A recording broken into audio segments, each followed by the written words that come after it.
Hello everyone, সবাই কেমন আছো? হ্যাঁ, এইবার প্রথমবার নেদারল্যান্ডসে আমি ইন্ডিয়া থেকে বাইরে। আর গণেশ চতুর্থীতে গণপতি বাবাকে আমাদের বাড়িতে নিয়ে আসবো না তা কখনো হয়?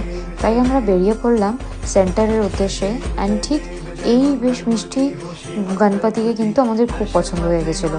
তারপর বাড়িতে এসে মায়ের ইন্ডিয়া থেকে পাঠিয়ে দেওয়া সুজি আর সাথে একটুখানি দিয়ে দুধ ফুদ দিয়ে ভালো করে একটা সুজির একটু ক্ষীর করে নিলাম। তার মধ্যে একটু কাজু দিয়ে তারপরে ভাবলাম লুচির থেকে একটু পরোটা ভেজে দিই, লুচি তো সবসময় দিই, তাই একটু পরোটা করে নিয়ে আর সাথে ছিল নাড়ু। নাড়ু, লুচির জায়গায় পরোটা এবং সাথে ক্ষীর দিয়ে কিন্তু করে ফেললাম আমার মতো করে পুজো।